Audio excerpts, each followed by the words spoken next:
से media fraternity का एक अपनी तरफ से एक रिक्वेस्ट करूंगा, आप लोग भी किसी जवान नौजवान के हक में अपना वोट ज़रूर डालिएगा, क्योंकि जो इस कश्मीर के साथ जुल्म जबर हुआ है, जो हमारे साथ जो धोखाधड़ी हुई है जवानों के साथ, जो कि यहाँ कहीं कोई नौकरियाँ नहीं है, हमारी ज़मीनें हमसे छीनी जा रही थी, बाकी जो मसले अभी तक यहाँ के पेंडिंग हैं, उस चीज़ के लिए हम कुछ नौजवान यहाँ खड़े हुए। हमें उम्मीद है यहाँ का जो नौजवान है कश्मीर का, खासकर मैं जड़ीबल कॉन्स्टिट्यूंसी के नौजवान गयूर आवाम से रिक्वेस्ट करना चाहूँगा, मुझे बस एक बार आप मौका दो, एक बार अपना कीमती वोट जो है वो मेरे हक में डालो, उसके बाद आप देखो मैं उस कॉन्स्टिट्यूंसी को कहां से कहां ले जाऊंगा। जरूर हम वो जड़ीबल कॉन्स्टिट्यूंसी जो है हमेशा वो नज़रअंदाज की गई। आप अगर आज भी जाएंगे वहां, मैं एक छोटा सा कॉरपोरेटर, मैंने वहां 5 साल काम किया, मुझे कितनी मेहनत दिन रात एक करके मुझे क्या कुछ नहीं करना पड़ा, इतने पेंडिंग मसाइल थे वहाँ।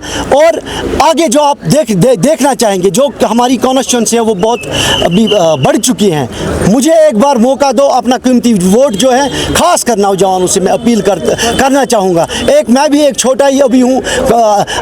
जो मेरी हम उम्र के जवान हैं मेरी कॉन्स्टिट्यूंसी के, उनको चाहिए वो देखे पिछली हुकूमतों ने, पिछले एमएलएज़ ने क्या किया, और मैं एक छोटा सा कॉरपोरेटर होके मैंने क्या कुछ नहीं किया वहाँ, कहाँ से कहाँ मैंने पहुँचाया अपने वार्ड को। मुझे उम्मीद है मुझे एक बार मौका मिलेगा, मैं उस जड़ीबल कॉन्स्टिट्यूंसी की तकदीर क्या, मैं उसका नक्शा ही बदल दूंगा। आप लोग भी गवाह रहना, आप लोग भी यहाँ ही हैं, मैं भी यहाँ हूँ। इन्हीं 5 सालों में मैं कॉन्स्टिट्यूंसी के लिए क्या कुछ करूँगा वो इंशाल्लाह 5 साल के बाद फैसला होगा। और खासकर जो अनएम्प्लॉय यूथ हमारी जो परेशान है इस कश्मीर में, उनके लिए हम लड़ेंगे, उनके लिए ऐवान में हम बात करेंगे, बातिल के लिए हम ऐवान में बात करेंगे। और इंशाल्लाह खासकर जो हम मुब्तला हुए हैं यहाँ, चाहे हमारे बच्चे, चाहे हमारी बहनें, चाहे हमारे भाई जो ड्रग में मुब्तला हुए हैं, उस ड्रग के लिए हमें लड़ना होगा, उस ड्रग के लिए हमें कमर कसना होगा, उस ड्रग के लिए मैं दिन रात मेहनत करके